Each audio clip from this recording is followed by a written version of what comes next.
Hello, good morning, everybody. US, good afternoon, and good evening to people in Europe and Asia. And welcome to today's webinar, where we trust you're all sitting at home patiently. And the HFS team have put together some of our very latest research to share with you on what is currently going on in the market. And I've got four of my colleagues, I'm losing count already, four of my colleagues with me today. Saurabh Gupta, who's our Chief Research Officer, Jamie Snowden, who runs all our data services and works on our IT services, Elena Christopher, who's an SVP of Research, and Ollie O'Donoghue, SVP of Research for IT Services. So welcome, folks. Look forward to hearing from you all. Just some housekeeping as we get started. There's opportunities to ask a few questions. We'll try and get to a few as we go through today's proceedings. You just click on the Q&A icon on your little Zoom Q&A. You're getting used to Zoom today, I'm sure, and type in some questions. We'll try and get to as many as we can today, and if not, we'll try to get some offline later. And we'll also have a recording and have a copy of some of these slides available in a couple of days' time at hfsresearch.com. We've also been writing an awful lot of research on the COVID-19 situation in the last 3 weeks. There's about 15 POVs already online. You can go to our homepage at hfsresearch.com. You can see the URL here and start to download or read various pieces that we're writing across different industries, across different technologies, across different services areas. So it's all free as well. So go and have a read, enjoy yourselves or scare yourselves and understand what's going on. So today we're got a fairly packed schedule. I'm going to start off with coping with COVID-19, this paradigm shift that we're in.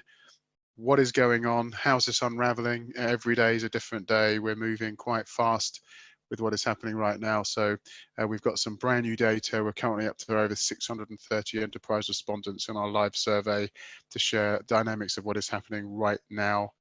My colleague Jamie is going to share some new forecasts and scenarios that we've been revising to see how this is impacting the worlds of IT and business services. Ollie O'Donoghue is going to get into the state of services and hybrid cloud, what is happening there. Elena Christopher is going to readdress our Triple-A Trifecta and what do we really think is going to happen to the wonderful world of automation in this virtualizing environment where we can get a lot done, but it's hard without physical proximity. So we can talk a bit about what we think is going to unravel in the Triple-A of automation, AI, and analytics in the coming months. And last but very much not least, Saurabh Gupta will be taking us through a journey on what is happening in business process management in this virtual economy, probably one of the most affected of the services areas. And he's going to share some insights as to how that is moving, that is coping, that is faring. So what is going on? How's this unraveling?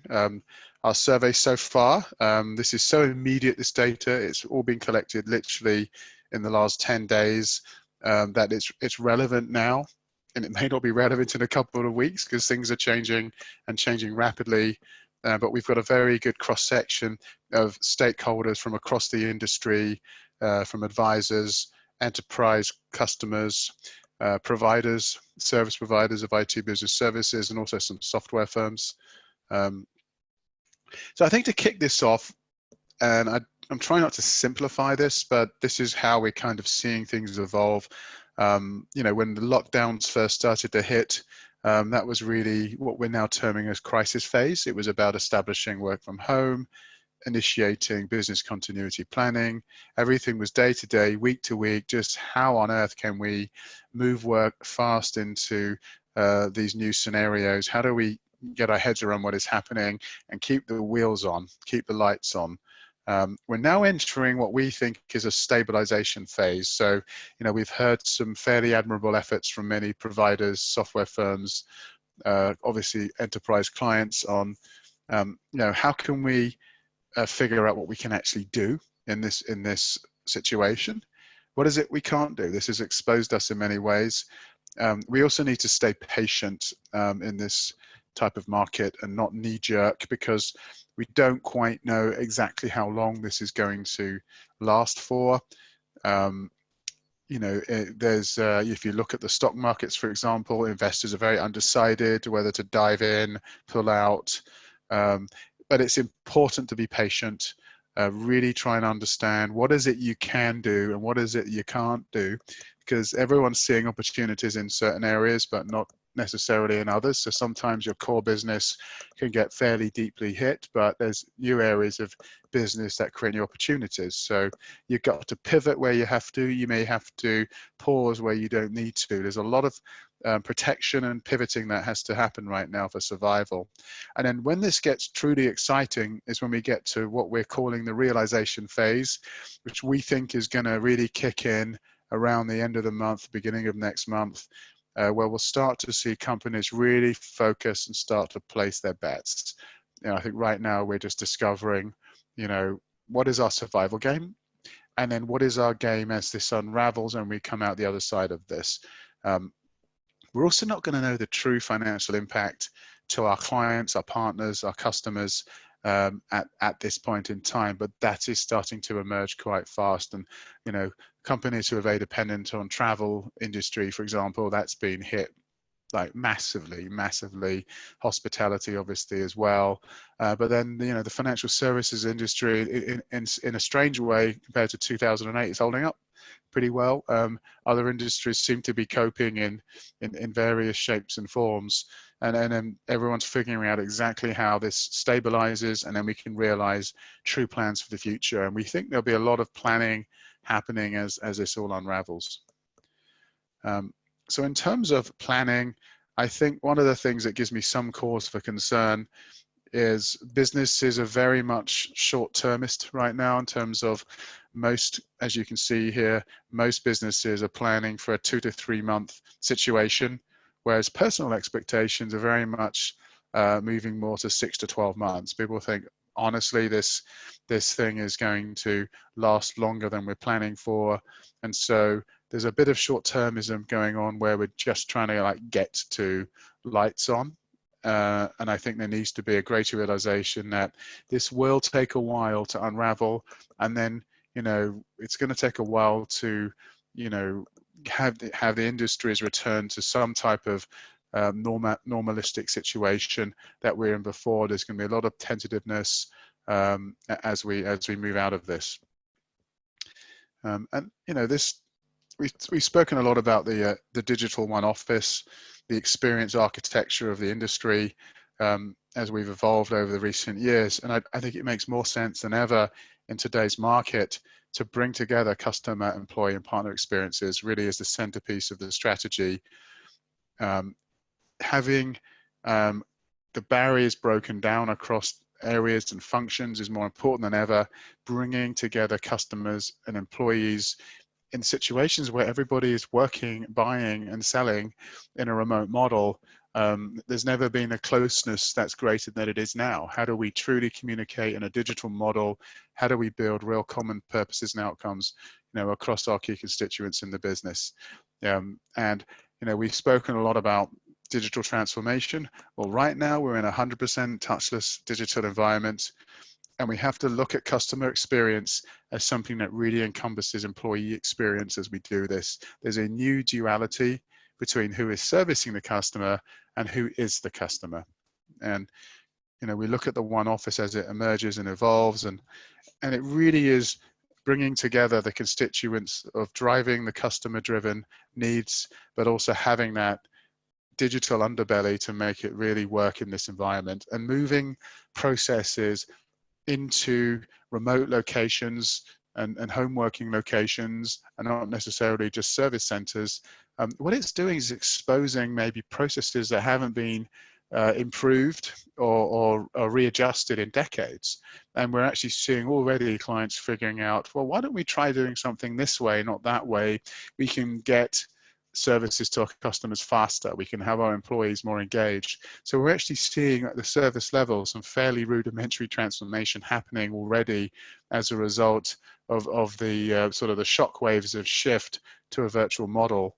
And as we're seeing support functions evolve, suddenly, whether you're in accounting or HR or marketing or finance, you're a remote employee servicing an organization under stress, and everyone needs to pull together have common goals and understandings of each other's situations and outcomes to be truly effective in this market.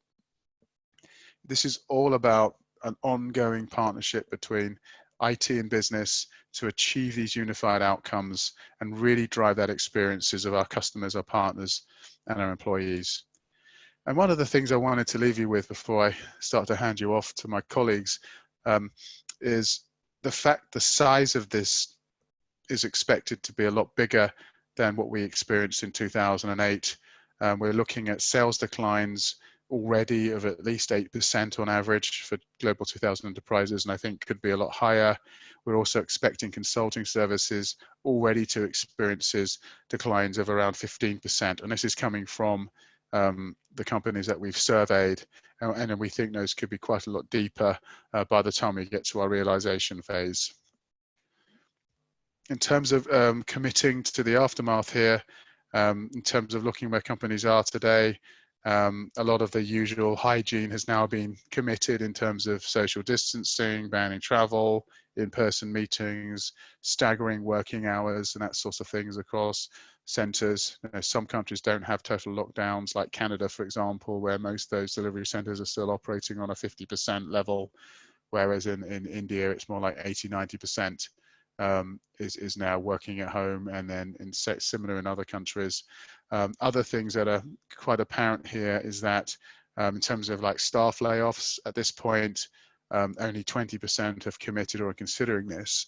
So 80% are still not even looking at doing this as a measure, and only a smaller number is actually looking at giving out unpaid leave options for staff and also greater healthcare benefits. So I think as you look at the situation here, a lot of these decisions are going to be made, I think, during this realization phase of, you know, what does our industry now look like? What do our customers want? How do we service them? How do we have the right team constituents to make this successful? I find this chart very encouraging. When we asked the enterprise clients, you know, what has changed in your business decision making, and 28% of them actually see new emerging opportunities resulting out of this crisis and are already making investments in those areas. A lesser number, 18%, are hunkering down to roll out cost saving measures. Those are already in place for some businesses, and only a smaller number are still very unclear about their priorities. A lot of them are still tentatively carrying on as usual, but are planning. But I think at this point, at least, there is some positivity. Companies are seeing opportunity that is evolving from, you know, a lot of the pain and, you know, issues that we are facing, and there could be some good places that we take this. When we actually looked at the initiatives that clients are making in this current market, I find this very interesting.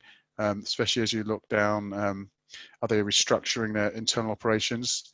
There's been some increase in that, moving workflow into remote environments. That's been impacting, you know, obviously 82% now of companies are moving that along. The thing that I find most interesting, if you see down to the fourth point here, 57% have already started seeing some increase in really designing new ways of operating in this environment to get ahead of the competition. And 22% are really doing a big increase in that. So this is forcing companies to have a complete revisit of how they do things, how they run operations, how they are functioning in a market. So this isn't just a very tactical, let's just move work into a slightly different remote home at working situation. This is, let's actually have a complete reevaluation of how we operate. For companies who are working in and around the automation space, that is actually picking up quite quickly. I think we're seeing some marked increase from companies in looking more at how do we leverage automation effectively. We've actually seen some scenarios where work has actually been brought into remote working situations, even into different locations, and companies are already thinking, well, why don't we just automate some of this? We don't actually have to move this all back into the same delivery centers. in 2 or 3 months' time. Let's just actually start to automate things and do things differently. So those companies who've got some experience with automation, they've actually made some investments, and it's not particularly complex to accelerate this in a virtual model. We're already seeing quite a lot of increase there from enterprises to do that. And even in AI, we're now seeing some exploration of what's going to work here. For example, interest in chatbots are through the roof right now. Many companies are looking at how do we just roll some of these out, at least in the short-term basis, to take care of customers who can't contact call center agents anymore. The only sort of caveat I would add here is it seems to be fairly simplistic chatbots that companies are looking at, which they can implement quickly and virtually under distress, versus maybe more sophisticated digital associates, which require quite a bit more programming and development and planning to get moving.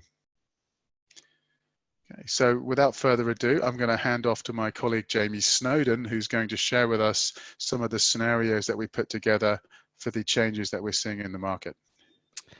Thanks, Phil. Hi, everyone. So if we just go to the next slide. So I'm going to be talking about our approach to the market during the crisis, and how we see the forecast for IT and business services being impacted.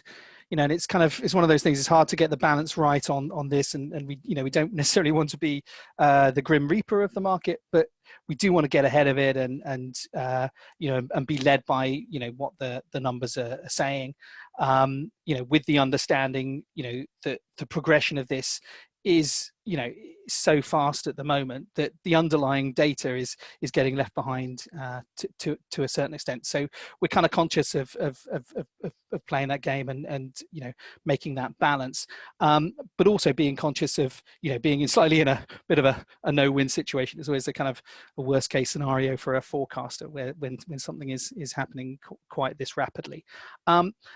But with that in mind, we're approaching this with a number of scenarios, and I know it's typical to have 3 scenarios, and we still have 4, and it's largely because things have been things have been moving so rapidly, and what we're trying to do is kind of look at what has happened in the past and see how what's going on now and what changes are happening now, and how we can apply these current market conditions to kind of scenarios that have happened in the past, and sort of pull that out to the likely impacts on the market itself. So we have in the scenario sort of 0 and 1, is what we're kind of thinking. It's kind of, the impact is similar to, a short-term, quote unquote, kind of normal recession, pretty much like, ones that we saw in the early 1990s and the early 1980s. So, the impact will be fairly short-term. A couple of quarters will be affected badly, and then it comes back, over the period of, 4 to 6 quarters. We see a decline in professional services, new business, but existing deals largely go ahead, with some impact. But operational services are impacted by, some delay in deal signings and deferments, perhaps to Q1 of 2021. I mean, really the difference between scenario 0 and scenario 1 is just a bigger impact on the discretionary spend we see in some of those operational services from 1 to 0. Whereas with scenario 2, this is basically like a bad recession. So, like potentially the dot-com bubble or the 2008 sort of Great Recession. And, although in this case, kind of we've made it bounce back a little more quickly, given the hopefully shorter nature of, the main impact of this, although we may see that change as we pull out. So we see kind of major decision making being halted, partly by the uncertainty, but also people waiting to see what's going on. And this means a major decline in new deals for professional services, and it means that project work is going to get more heavily scrutinized. So work that's in the pipeline, but also work that's about to be signed. And the business alignment has to start to be a lot clearer from the beginning. Financing and cost control take front and center when these projects are put in front of clients, and larger projects. Both ones that are sort of in action at the moment are getting cancelled or split into smaller and more kind of manageable chunks. And we may also see some changes in the way pricing is going to happen. Partly to the absolute prices may change a little bit, but also we may see some kind of alternative ways in which those prices are done, and more options for contracts. And but one thing that we certainly saw, and this is something that kind of came out from the last two sort of big recessions, were much stricter guarantees on the returns on in investment, and tighter control of the outcomes to that link back to the price.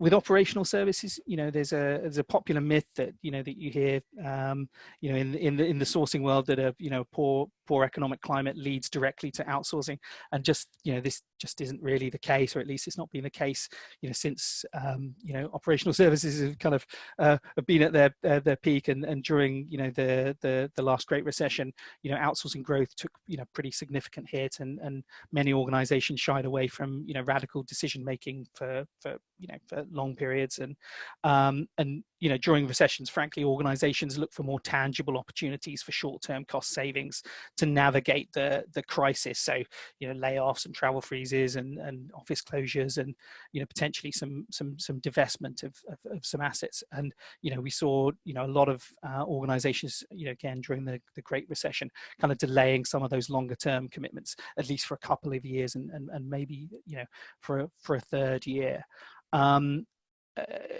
However, kind of operational services like managed services and a little bit for support services are insulated somewhat from the very large spikes in spending from both directions, both up and down. So the market's a little bit more like a super tanker, so it takes a bit of a longer time to slow down and to speed up. However, the current crisis may see sort of work volume increase for some of the contracts in the short term, as companies need to use service partners to bolster some of the home working arrangements, although which may lead to some additional discretionary spend, but we expect the volume side of things to come down somewhat. And so if we look at scenario 3, business is very much not as usual. So with a significant amount of work being unable to complete due to kind of local lockdowns and social distancing, the impact on professional services will be much more intense. So more deals being delayed, and longer recovery period for the market.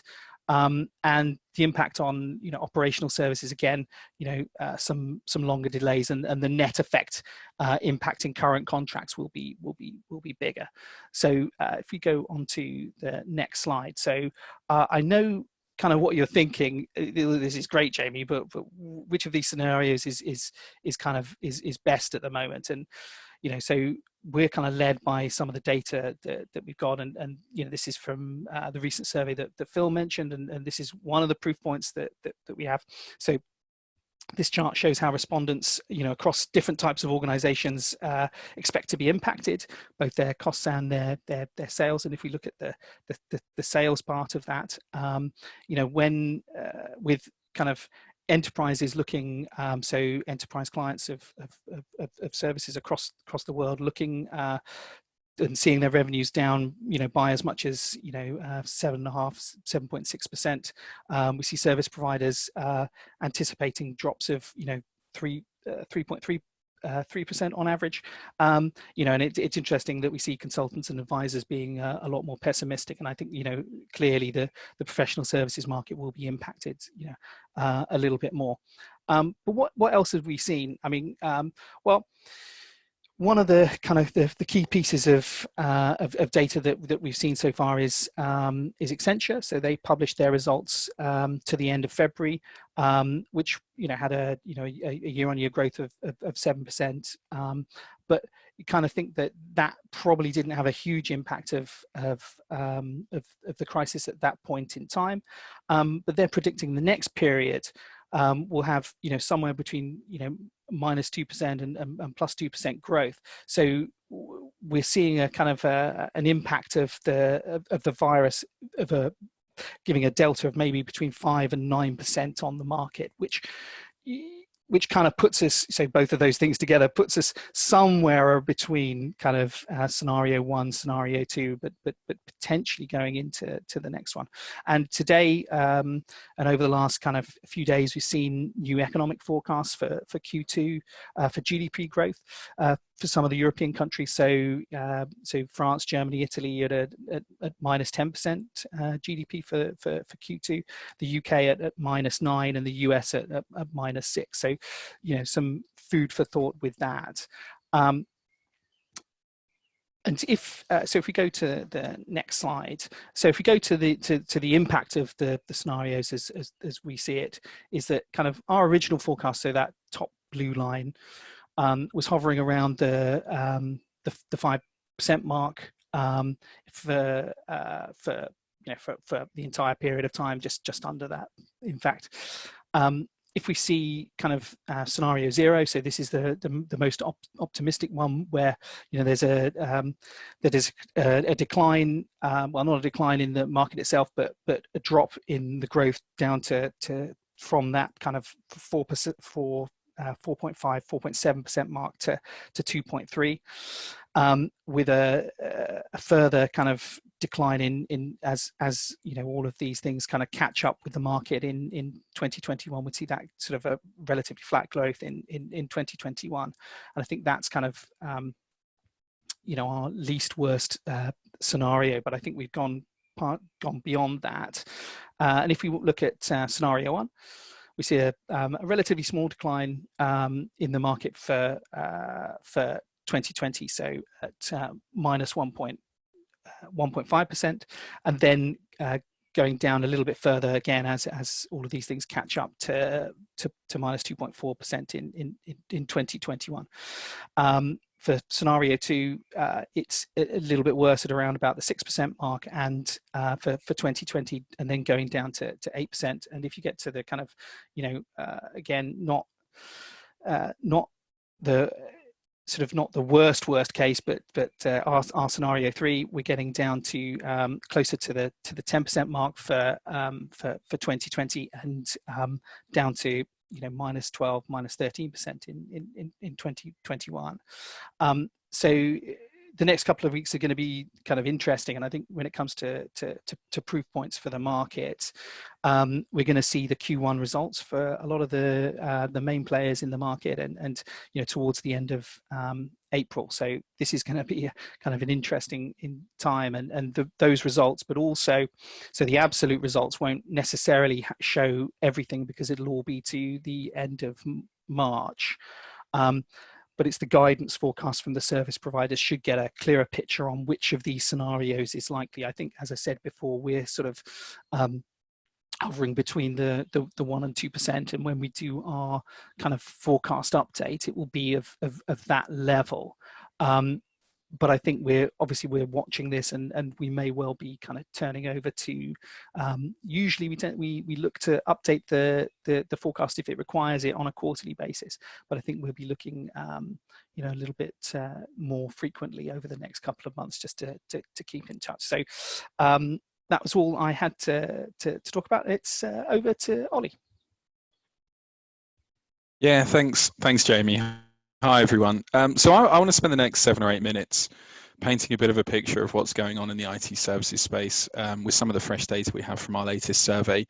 I think to contextualize this, we should start by looking at what's taking up corporate mindshare amongst providers and enterprises right now.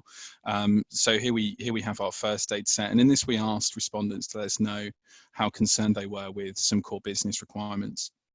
Now, the immediate sense is that enterprises are far more concerned about keeping the wheels on their business than providers are. Providers are most worried about local broadband and infrastructure, which obviously varies significantly across the globe.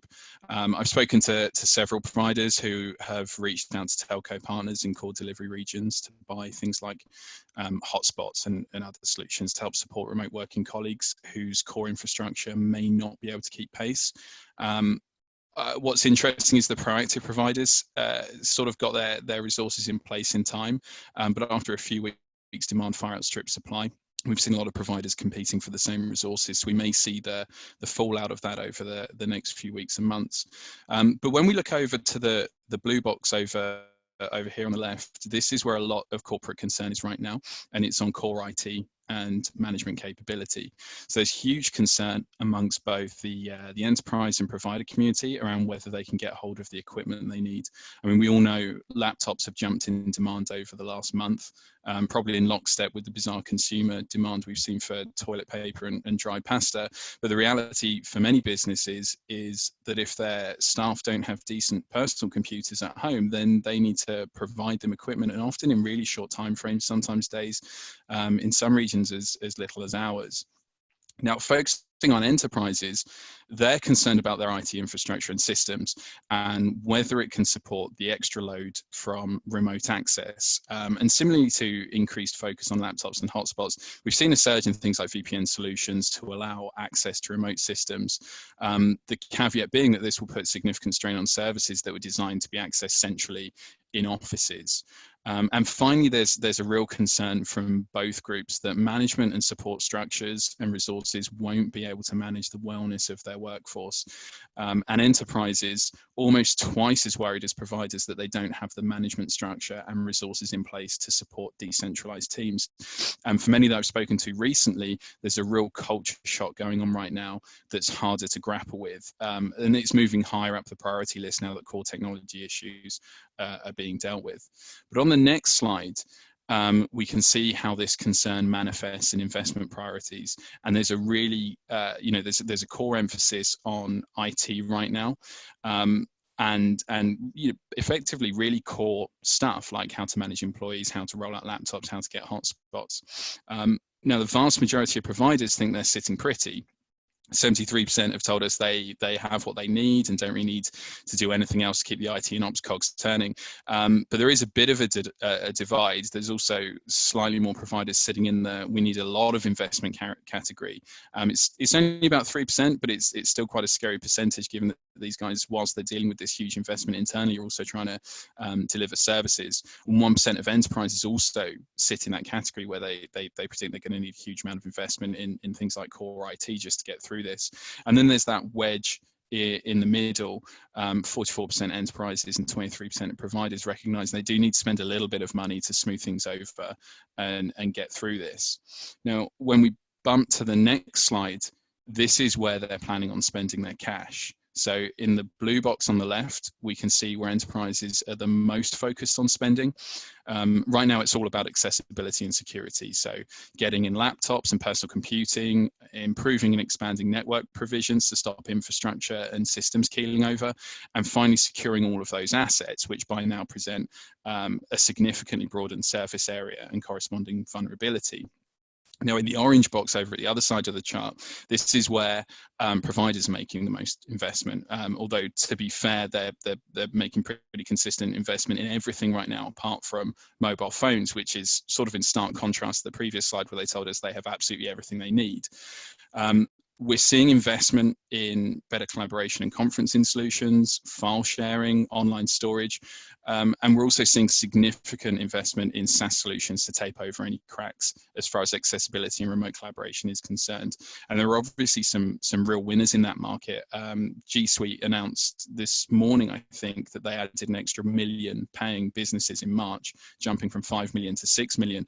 And Zoom added more subscribers so far in 2020 than it did across the whole of 2019. So there's a lot of firms that are going to do quite well out of this. There's also a lot of work going into more long-term replatforming and cloud migration exercises for both enterprises and vendors. Candidly, one executive I spoke to recently told me that they're finding it more easy than ever to get approval for transformation projects that they were in the process of kicking off, that they'd sort of drawn up already, that there was a bit of internal reluctance to change or change inertia. And what it meant for them is they can condense migration timelines into months instead of years, and sometimes weeks, because there is that real knee-jerk reaction to try and get as much into the cloud and accessible to remote working teams as possible. And I suspect we'll see a lot more of this speedy transformation out of necessity throughout the rest of the year. And for some firms, this will be the kick they need to make some decisions and get some real work done. And for others, it will lead to extensive redeveloping and re-platforming work once things settle down a bit, because they're rushing through solutions without a clear plan. And they'll end up with a bit of, technology spaghetti that they have to figure out afterwards. And if we bounce to the next slide, this is what it all boils down to right now. We're seeing long-term investments and boosted spending plans for core and modernized IT services. So enterprises are anticipating boosting spending in hybrid and multi-cloud solutions, cybersecurity capabilities to secure their now sprawling technology estate. Now, the interesting thing here is providers are far more optimistic, as we would imagine, about the opportunity here, and they're anticipating their clients' spending patterns a few percentage points above the reality. But in an uncertain market, the smart providers will now be pushing their cloud and cyber credentials to make the most out of this growing demand. And actually, we've seen quite a bit of that recently, where some of the major IT services firms are pushing their strength in cloud and cybersecurity, knowing full well that the market needs these services right now. And this is particularly the case if some of those scary market scenarios that Jamie outlined a few minutes ago become more likely, and services spend in some areas starts to dry up. Core IT is also going to see a bit of a bump, largely as enterprises jump on the transformation bandwagon, using the situation we're in now to deal with immediate demands with quick solutions, and then reassess and re-platform the rest of the enterprise in the long term.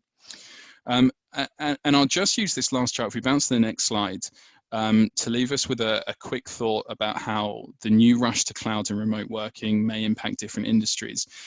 Here we have a chart we've pulled together to establish the relative maturity of cloud in key industries. And what becomes apparent is some are far more readily able to meet the demands of this new world than others. High tech, obviously in the lead up there, alongside media, retail and hospitality, all with a much higher maturity in cloud. Meanwhile, industries such as energy, manufacturing and healthcare are all lagging behind and are all likely to find the core IT upgrades and transformation a little bit more painful than others. But they also, with the caveat that there's more runway to realize value from investments if they start making them now. So to summarize, we're seeing core IT reclaim its rightful place as a business essential capability. And I'm not just saying that as an IT services analyst. As we continue through this process, I personally think we'll meet a fork in the road where executives create their own cloud chaos by trying to meet immediate demands without a clear strategy. And then retrospectively have to go back and kind of redesign and rework all of that. And the clever firms to have carefully thought through their needs and end up taking over this immediate demand, this short-termism with temporary solutions, and then focus on that replatforming process, ready to sort of sustain a decentralized and remote business environment that could remain in place indefinitely. And I think that's a really important point to end on, is there's a lot of uncertainty right now, and we really don't know how long this is going to go on for. There's a lot of scrabbling around from business executives, basically in a sort of survival mode, and IT teams trying to plaster over the cracks. But if the reality becomes the new abnormal, to use Phil's phrasing, we may well be here for good. So investing in replatforming the business right now for the long term is just as important as dealing with some of those immediate demands. And I think it's over to you, Elena. It is. Thank you so much, Ollie. Hi, everyone. Good morning, good afternoon, good evening. Elena Christopher, Senior Vice President here at HFS. I lead our coverage on integrated automation. And I want to take a few moments today. I'll try and breeze through this in 9 to 10 minutes to talk about what we see happening with what we call the Triple-A Trifecta, which is the intersection of automation, artificial intelligence, and smart analytics. And really what this all means in the context of the pandemic and for the future. If we could go to the next slide, please. Well, first of all, I'll just start with, good God, if there was ever a time for a robust digital workforce, that would be right about now. So sadly, and this is why I include this slide, I want to use this slide, and just to be very clear, this is not part of our COVID study.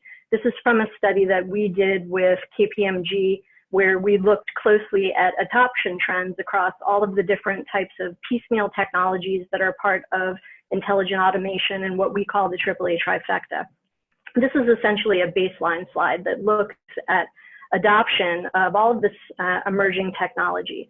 So the highlight here that really defines what the potential is for right now during pandemic conditions is really how scaled the enterprises across the globe have managed to get with their automation. That's really the bit that we've got encircled here with the red. and with a big, bold yellow arrow pointing to it, that really informs what the art of the possible is right now. Literally, what do enterprises have that they've built that's proven and that's ready?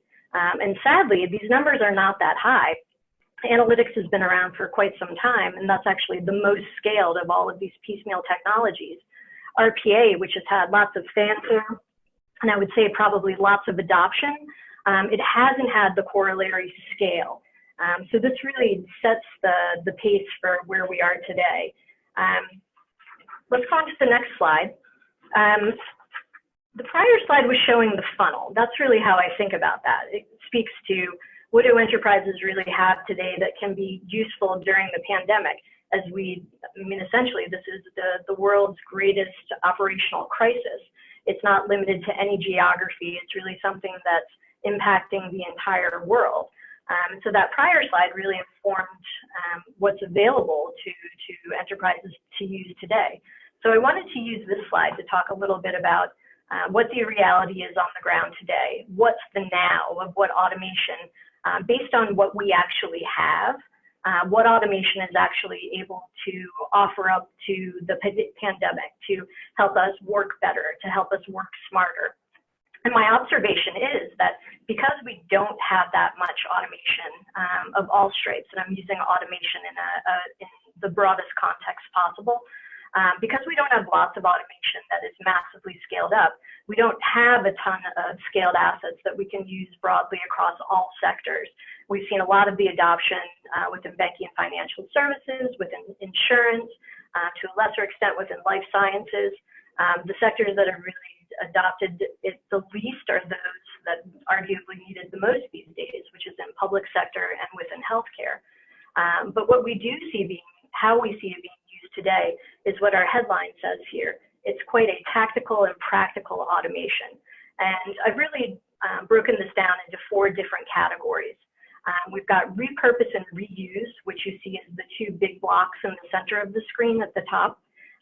This is really the purview of those enterprises who have some sort of scaled baseline, that have something to really build off of. If we pause and look at for a moment at the repurpose category, this is all about, for those who do have assets, it's taking those assets that you have, those proven digital workforce assets, whether it be RPA bots, machine learning algorithms that are all trained up, cognitive assistants, or as we call them, digital associates, the good chatbots, the smart chatbots that are already trained and ready to roll. The objective here is to take those proven assets and repurpose them. I've had a number of conversations with enterprises across some of the sectors that I had mentioned as being more mature, such as banking and financial services, which is, once we've gotten past that, some of those categories that Phil had mentioned, sort of getting through the triage to getting to that stabilization point, some of the more mature sectors are really looking at those mature assets that they have and saying, okay, can I take something that is doing a great job of document digitization in one division or for one function or for email management, and take that and use that to essentially replicate the functionality to other divisions. This is very much those enterprises with proven assets. There's a very strong focus on repurposing right now. The corollary to repurposing is the reuse. This is where it's, in many cases, a lot of the purview of RPA, in many cases, where you've built a strong center of excellence supported by business and IT. You've built your library of strong code, proven code, reusable components. And it's being able to take some of these elements and reconfigure them, and in some cases do new builds to actually leverage the existing capabilities you previously built and be able to replicate those for various purposes. I've got a couple examples up here. Looking to some of the vendors in the marketplace, we've seen UiPath, for example. They've got their UiPath Go marketplace. UiPath themselves, as well as many of its partners, consultants, etc. There's sort of pushing about 1,000 or so of different assets that are downloadable from their marketplace. Automation Anywhere recently, they just announced a bot security program. This is essentially to drive some levels of certification into the assets that are on their very similar marketplace, so that anybody who wants to or wants to gain access to these reusable components has some peace of mind that they are actually sanctioned and proven, and they're not going to actually cause more problems for you from a governance, from a virus control, from a security standpoint if you bring them into your organization. So enterprises that are repurposing and reusing. The bottom side of this part of the slide speaks to some of the other activity that we're seeing. We are seeing a lot of build examples, and these are very much in line with some of the things Phil was mentioning before. We know that in certain industries, we've got just sort of all kinds of unprecedented volumes, for example. Like if you look at travel and hospitality, there's loads of queues and queries coming from passengers, changing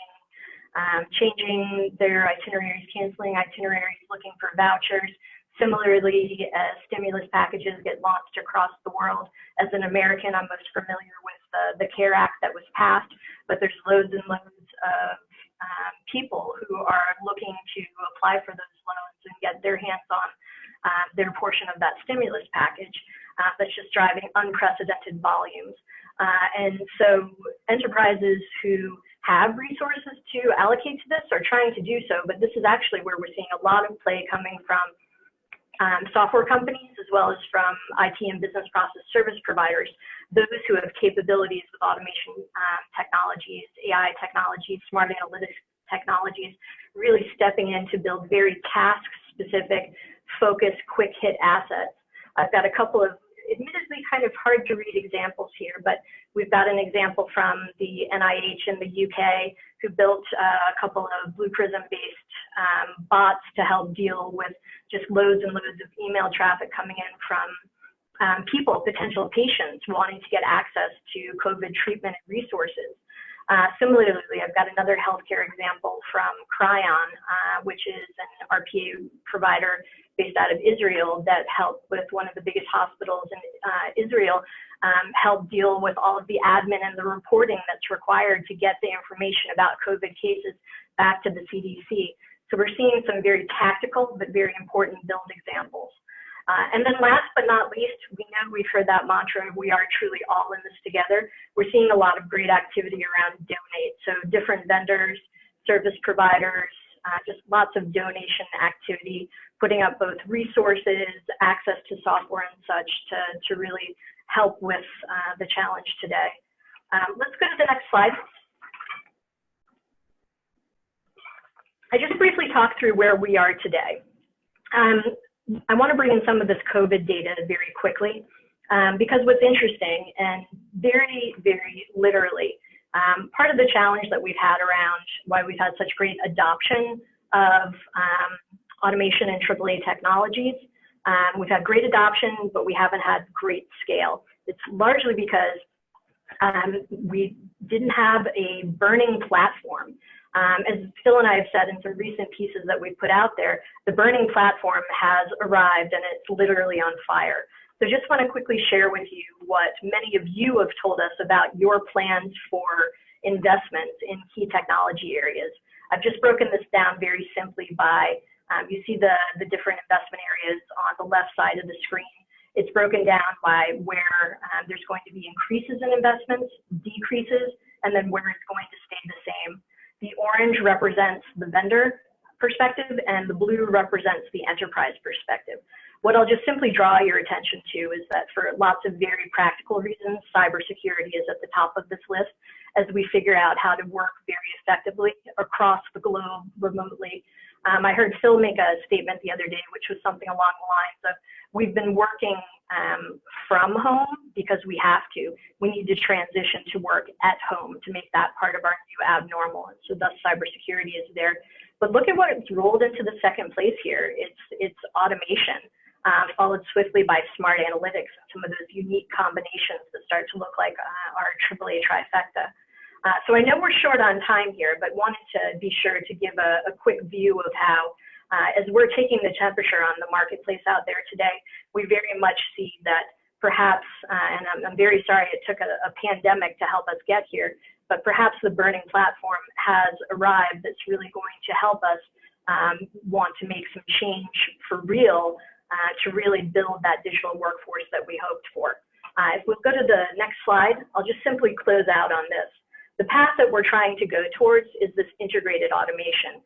As the headline says, part of the road to getting there is beating down process debt, all of the just, in many cases, ridiculous, tedious, and necessary and overly manual processes that we've built over time to accommodate how we get data from our antiquated systems, how we move information around, how we do integrations. We need to address our processes, and we have to actually change. Technology is not our problem. That's why I say technology is probably 10% of the effort at hand. If we're really going to successfully embrace automation and the Triple-A Trifecta, it has to be built on change, changing processes, improving processes, creating new workflows, and leveraging emerging technologies to do so. And that, my friends, is the quick snapshot on where we are with automation and the Triple-A Trifecta. I will turn it over to my colleague, Sarah, to see us through to the finish line. Thanks, Alina. So, look, if we've discussed a number of things today. We've discussed what's the market forecast. We've discussed where we are headed. We've discussed what's happening from an IT services perspective. We've started to look at what the technology levels are going to look like. And I think to round it out, we need to look at one of the very important segments of the IT business services is the BPO market. And to be honest, I think the BPO market has reacted, the service providers have reacted admirably to the crisis, which was unforeseen for everyone. We've not heard a lot of horror stories wherein some of the leading service providers missed their BCP DR requisites. They're still collecting this data, but leading service providers have transitioned 80 to 90% of their staff to become work from home enabled. And those are pretty incredible numbers, considering that this was a global pandemic and this was all done in a matter of weeks. But I think we now need to start to focus our attention on what's going to happen tomorrow and the day after. And I think this slide sort of starts to address that as we start to take the pulse of the market. We have both enterprises as well as service providers. If you start to look at the different segments of our market, the front office sort of spaces, which includes customer services, sales, and marketing, are going to be the hardest hit. The back office as well, finance and accounting, procurement, supply chain. I think the industry-specific services will be least hit because they sort of are core to the business. And while there will be volume fluctuations, I don't think those will get impacted in a big way on a relative basis. However, the customer services piece is going to be the biggest impact of this. And I think a lot of my colleagues have already mentioned how people are already starting to look at how we change the dynamics or the solutions for that market. Another interesting trend that I'm seeing is the over-exuberance of service providers in terms of finding opportunities. If you look at the bottom row of this chart, you can see how the orange lines are much higher than the blue lines. And the blue lines is what the enterprises feel in terms of the opportunities that will arise out of this pandemic. And the orange lines are what the service providers feel. And I think there's a expectation mismatch here.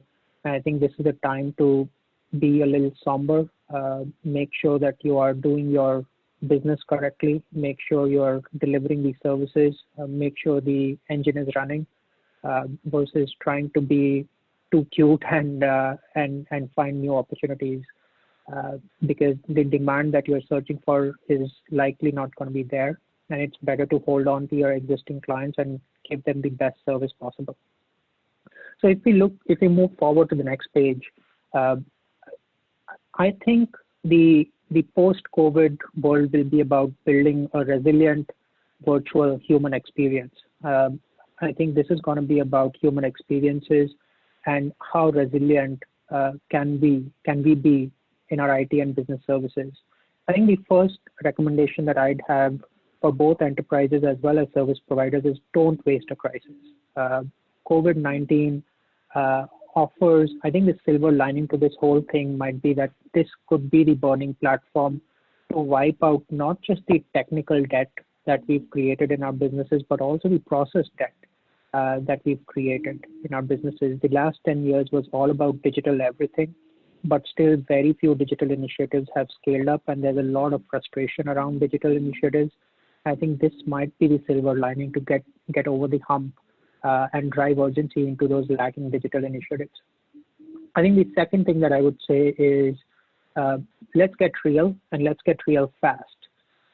There is going to be a huge pivot to cost savings, back to cost savings.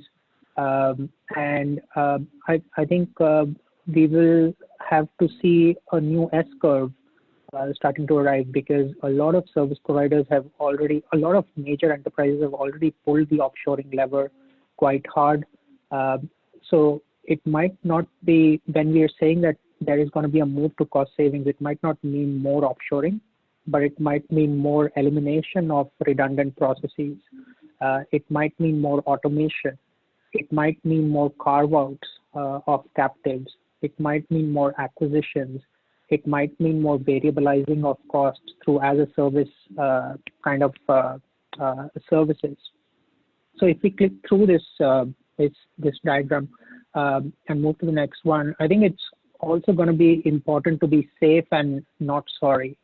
I think BCP-DR over the last few years had become just a hygiene factor, and everybody was paying lip service to it. But now I think it will become a differentiating factor. I think BCP-DR is what will differentiate between a tier 1 provider versus a tier 3 or a tier 4 service provider. I think our advice to all our enterprise clients is that it's no longer sensible to save a nickel or a dime and compromise your business continuity and strong IT infrastructure. Be safe, not sorry. I think my advice to the service providers is to go vegan, not paleo. And what I mean by that is to maniacally focus on farming your existing business. I think the trusted client relationships that you've built are of paramount importance, and focus on those existing client relationships. Don't go out there and hunt for business, because the demand that you're searching for might not be there. People are still figuring out how to sort of optimize and get on with their lives. And I think you should just focus on your current businesses, make sure you're delivering these services correctly. And within that, I think there'll be new opportunities if you're patient enough. And last but not least, it's time to execute, plan, and think. I think we are all in the execution mode right now. We're all thinking of making sure our businesses are running. But I think we need to start planning for tomorrow and think about the day after as well. While we've done a really good job of transitioning to a work from home environment in a matter of weeks, I think work from home will become more of a business as usual kind of a state going forward. We'll have to, as I've been mentioning, we'll have to jump onto a new S-curve of cost reduction. It's not going to be just more offshoring. It's going to be new solutions that we'll have to quickly adopt. And I think we'll have to start looking at a world which is a little more consolidated. We'll see more and more vendor consolidations. We'll see more and more consolidation of captives, and we'll see the world changing quite dramatically. This is not something that will just come and go away. This is something that we'll see impact over the next couple of years at least. I think the question is how well prepared are both the enterprises and the service providers to deal with this changing world. And with that, I think we can take a few questions. Yeah, thank you, Saurabh. Thank you, Elena, Jamie, Ollie, everybody. That was absorbing and well timed. We'll see if we can get to some questions as we as we finish this up. And thank everybody for your time. We'll also have this survey available on our website, so you can actually get to read some of it. Our first question is, when do we plan to run the survey again? We are running phase 2 in about 3 weeks' time, if maybe even sooner than that, because we feel that as we get to a realization phase, we're going to start to get some very good data on what companies are starting to do now, where they're focusing, where they're starting to build some plans beyond very immediate pressures. So that will be kicking off very soon, and we'd hope to release that data later in May, as we keep watching how this script unravels. So got a lot of questions for people. We'll try and get to some of this offline. One of them here was, there's been a few questions about India. Obviously, there's been some quite widely read press articles, things about that this week. And it's, what do you think? Is India prepared in this crisis in terms of ITES services? Well, I think Saurabh made a very good point that I think the call center business and some of the BPM business, I think, has been more affected because of the nature of the actual work than some of the IT services. That's been a struggle for some of the call center firms to move thousands upon thousands of staff into work at home situations, or as we said, not work for home, work at home. Some have done better than others.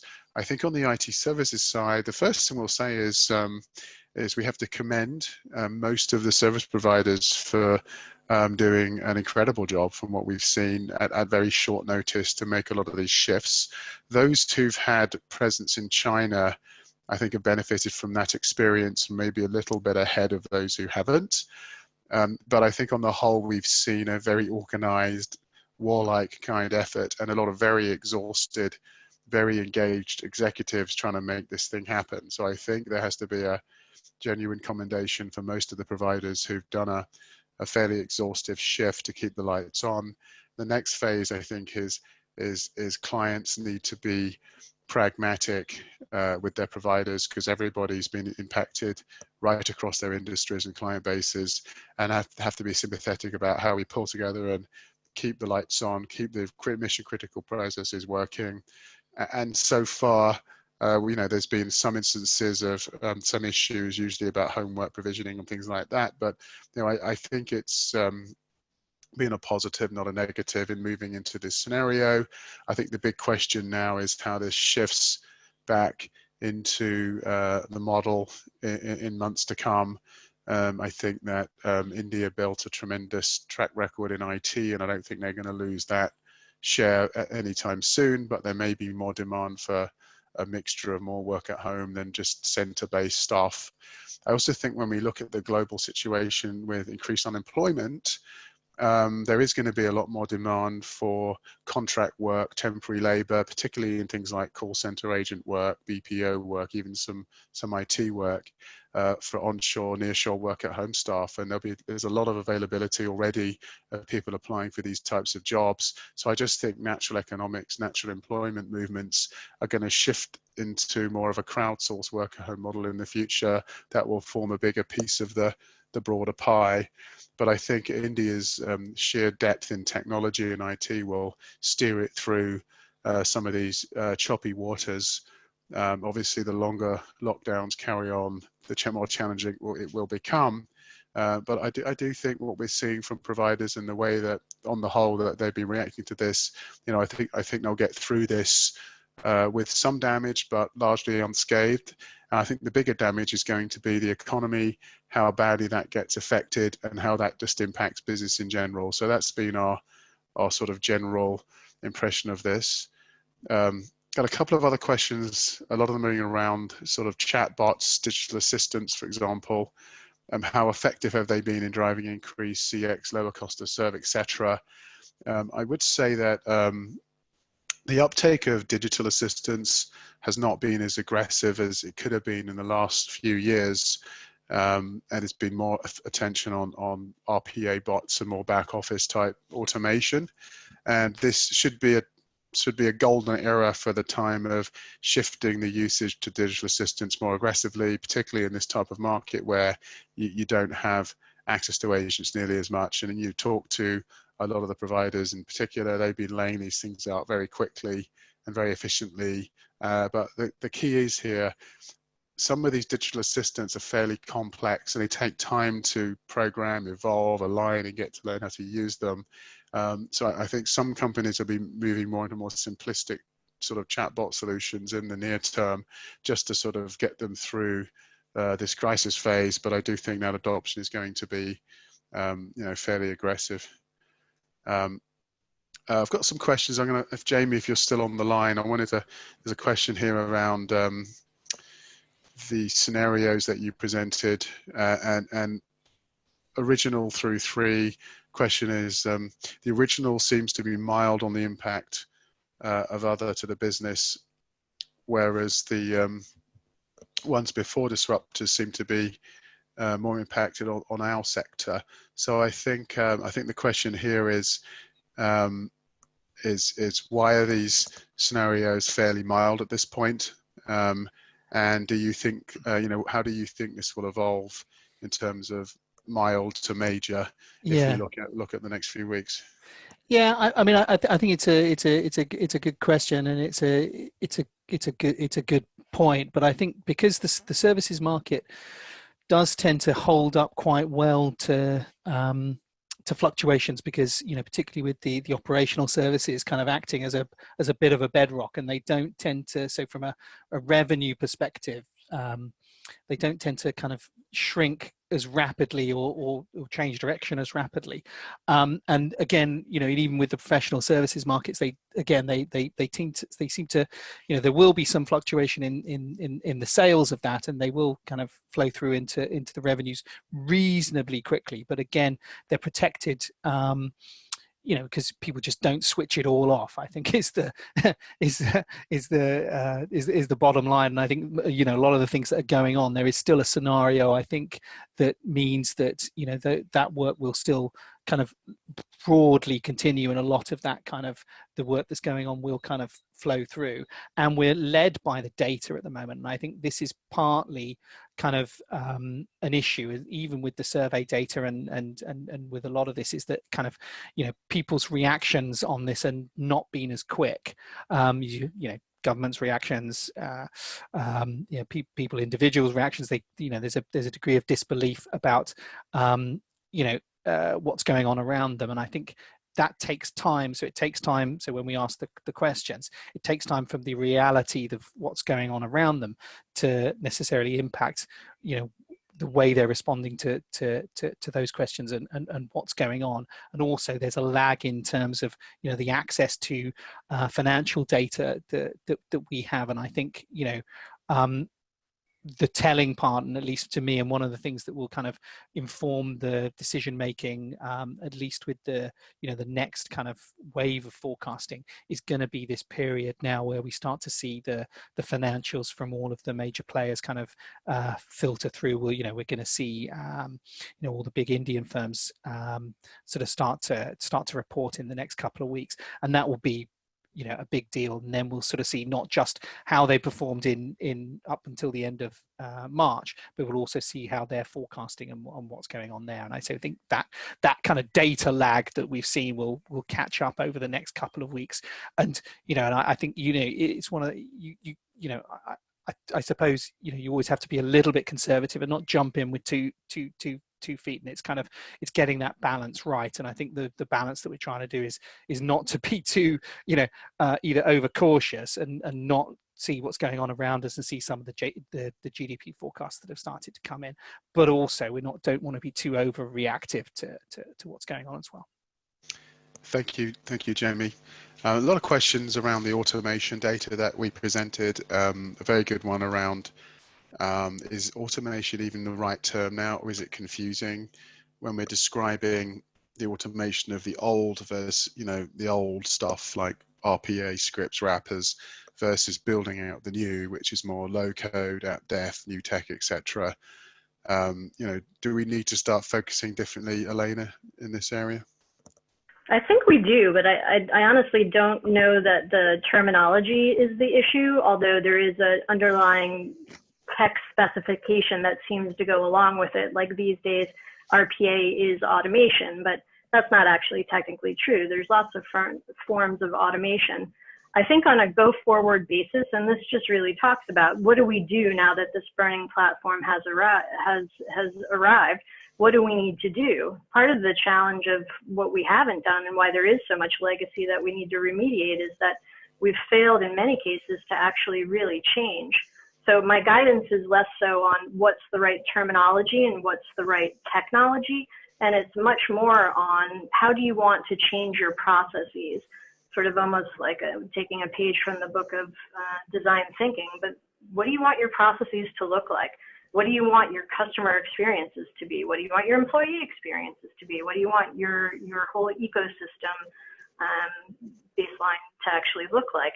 And then when you have a better handle on what that vision is and you parse it into different micro journeys or better bite-sized chunks of what you want to achieve, then you can apply the right technology, which is going to be a whole different toolbox of RPA, BPM. It's going to be low-code, no-code software. It's going to be a big mixed bag. And so that's why, just for ease of description, we've been using the terminology automation, as I stated, in quite a broad sense, because I don't think we need more technology types in the conversation. We need more focus on what we're trying to achieve and what we actually want to change. So that's essentially how we try and look at it. What is the impact on business, not what the tools are to actually get there, if you will. Thank you very much, Elena. So I think in interest of time, I'm just going to do one more, and maybe there's a couple of questions that came in around some industry specifics, for example. So how do we see in the oil and gas industry, Saurabh, the impacts there, considering they're going through all these problems of the price drops there? And what do you think their focus is? Yeah, no, it's a really good question. Look, I think more broadly speaking, as you were describing, Phil, as we get into that realization phase 3, we'll have to start looking at it industry by industry, because I don't think there's a uniform impact by industry, and how industries' drivers and challenges will differ. If you take the example of oil and gas, which this question is about, I think those guys have had a double whammy, right? They're not only suffering from COVID-19, but they're also suffering from this price war, and we've seen a dramatic drop in oil and gas prices. Now, there's good news and bad news. The good news is that the oil and gas industry has had experience of dramatic ups and downs in oil pricing. The bad news is this is a sustained environment of pressure. In the past, the oil and gas industry has moved up or moved down, and as a result, capital expenditures have either gone up or gone down. And then there are sort of decades where the oil and gas industry is spending a lot of capex, and there are decades where they're focused on cost reduction. I think this is a time where they have to do both at the same time. So this is an era where my sense is the oil and gas industry will need to do a lot more with a lot less. And that's a new situation for them. And we'll see how this pans out. But the oil and gas industry cannot offset one thing for the other anymore, and they'll have to focus on both efficiencies while figuring out how to deal with the energy crisis, the renewables, etc., etc. Thank you very much, Saurabh, and thank you very much, everybody, all my colleagues who joined today. We'll be reconvening in about a month's time with the next round of data that we're going to pull off on this current crisis, and we'll be continuing to cover this with a very aggressive research plan. So please keep visiting the website. I think check us out on LinkedIn, Twitter as well, where we're putting constant coverage of the situation out there. We really appreciate everybody's support and attention, and the 900 of you who signed up today. It's great to see people in numbers engaged in this and where the industry is going. So thank you very, very much, and till the next time, take care and keep clean and keep safe.